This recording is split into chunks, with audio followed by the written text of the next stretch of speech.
ఆ కనిపిస్తున్న కారడివి, చీమలు దూరని చిట్టడివి, అందులో జంతువులు అన్నీ కలిసిమెలిసి జీవిస్తూ ఉంటాయి. ఆ అడవికంతా రాజు అయిన మృగరాజు, సింహం రాజు, ఆయన గృహనే ఇది. ఆయన చాలా మంచివాడు. వేట నియమాలను పాటిస్తూ జంతువులందరినీ సమానంగా ప్రేమిస్తూ ఆ రాజ్యాన్ని పాలిస్తూ ఉంటాడు. ఒకరోజు సింహం రాజు అడవిలోకి వెళతాడు. వెళ్ళి గర్జించి ఇలా అందరి జంతువులను సమావేశపరుస్తాడు. ఇలా మాట్లాడతాడు. రండి స్నేహితులారా, మీరందరూ బాగున్నారా? మీరందరూ క్షేమమేనా? మీకు సరైన సమయానికి ఆహారం లభిస్తుందా? మన అడవి అంతా క్షేమమేనా? క్షేమమే మహారాజా, క్షేమమే. మీ సమక్షంలో మాకు ఏ కొరత లేదు మహారాజా.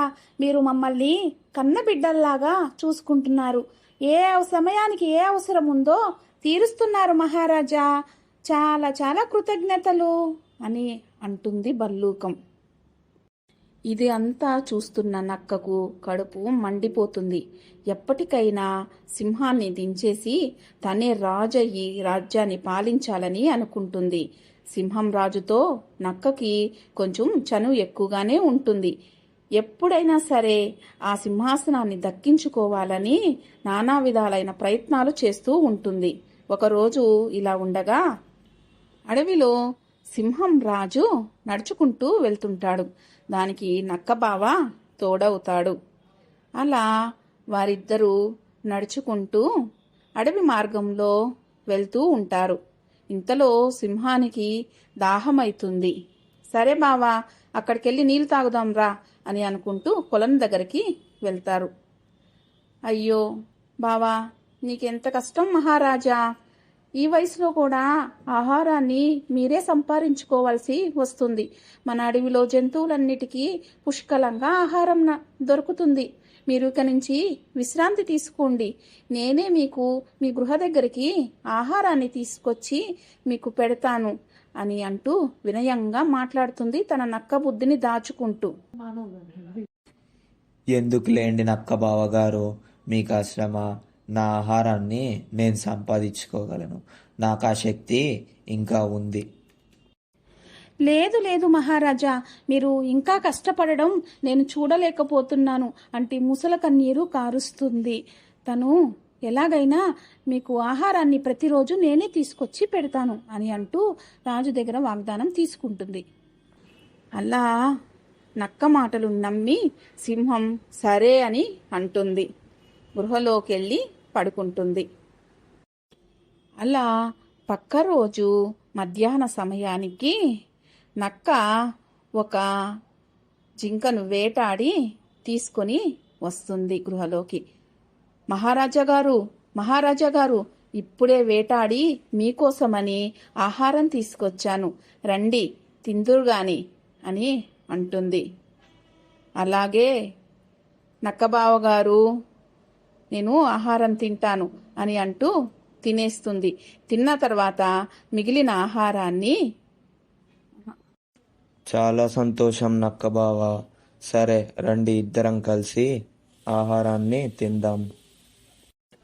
అలా నక్క రోజు సింహానికి ఆహారం తీసుకువెళ్తుందని ఆ అడవిలోని జంతువులందరికీ తెలిసిపోతుంది.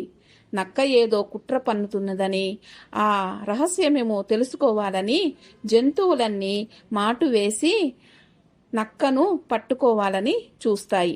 ఒకరోజు నక్క సింహానికి ఆహారాన్ని సిద్ధపరుస్తూ ఇలా అనుకుంటుంది, ఇక ఈ రోజుతో ఆ అడవి మృగమైన మహారాజు పని అంతం చేసేయాలి. ఇక చాకిరీ చేసింది చాలు, ఈ అడవినంతా నా చెప్పు చేతల్లో పెట్టుకోవాలి అని అంటూ తను తినబోయే ఆహారంలో విషాన్ని కలిపేస్తుంది. అమ్మ జిత్తుల మారినక్క, ఇదనమాట నీ పన్నాగం. అడవికి రాజునే లేకుండా చేసి నీవు పరిపాలించాలని చూస్తావా? ఉండు, నీ సంగతి చేస్తాము అని అంటూ జింకతో ఈ విధంగా మాట్లాడుతుంది. జింక, నువ్వు వెంటనే రాజు దగ్గరికి వెళ్ళి ఈ నక్క చేస్తున్న కుట్రనంతా వివరించు, మనం చెప్పినట్లు చేయమని చెప్పు అని అంటూ చెవులో చెప్పి పంపిస్తుంది. అప్పుడు జింకమామ పరిగెత్తుకుంటూ సింహం దగ్గరకు వచ్చి ఈ విధంగా చెప్తుంది, మహారాజా మహారాజా, పెద్ద కుట్ర జరిగిపోతుంది.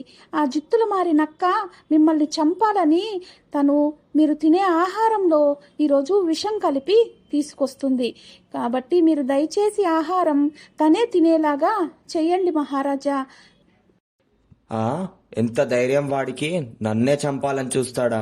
నేను ఈ అడవికి రాజుని, రాని వాడిని చూసుకుంటా. ఈరోజు నేనో వాడో తేలిపోవాలి. వచ్చాడా వాడు, ఈరోజు నా చేతిలో సచ్చాడే. అలా సింహం పడుకున్నట్టు నటిస్తుంది. ఇంతలో ఆహారాన్ని తీసుకుని నక్క అక్కడికి వస్తుంది. మహారాజా మహారాజా, మీకోసమని తాజాగా ఆహారాన్ని ఇప్పుడే వేటాడి తీసుకొచ్చాను మహారాజా. లేవ్వండి, లేచి కడుపు నిండా తినండి మహారాజా అని అంటుంది. దాంతో సింహం నటిస్తున్న నిద్రను లేచి, నక్కబావా వచ్చావా? నీకోసమే ఎదురు చూస్తున్నా ఆహారం కోసం. అన్నట్టు చెప్పడం మర్చిపోయా, ఈరోజు నా పుట్టినరోజు. అందుకే నా ఆహారాన్ని ఈరోజు మీకిస్తున్నాను, సంతోషంగా తినండి. అమ్మ బాబోయ్, సచ్చింద్రా గొర్రె. నా లేదు మహారాజా, లేదు, ఇది మీకోసమని ఇప్పుడే తాజాగా వేటాడి తీసుకొచ్చాను. ఎంతైనా మీరు మహారాజు, మీరు తిన్న తర్వాతనే నేను తినాలి మహారాజా. ఫస్ట్ మీరు తినండి అని అంటుంది. ఇప్పుడు నువ్వు ఈ ఆహారాన్ని తింటావా, లేకపోతే నా పంజా రుచి చూస్తావా? ఎటూ తప్పించుకోలేని నక్క బలవంతంగా ఆ ఆహారాన్ని తింటుంది. మహారాజా, మీకు పుట్టినరోజు నాకు సచ్చిన రోజు, కరెక్ట్గానే చేశాడు దేవుడు అంటూ ఆహారాన్ని తిని గిలగిలా కొట్టుకొని అక్కడే పడి చచ్చిపోతుంది. ఇది అంతా చూసిన మృగరాజు అడవి జంతువులన్నిటికీ కృతజ్ఞతలు చెప్పుకుంటాడు. చూసారా ఫ్రెండ్స్, అడవి జంతువుల్లో కూడా నీతి, నిజాయితీ, ప్రేమ, అనురాగాలు అన్నీ ఉంటాయి. ఇంతవరకు మీరు ఈ కథ చూసి మీకు నచ్చి ఉంటే ప్లీజ్ ఒక లైక్ చేయండి, సబ్స్క్రైబ్ చేయండి.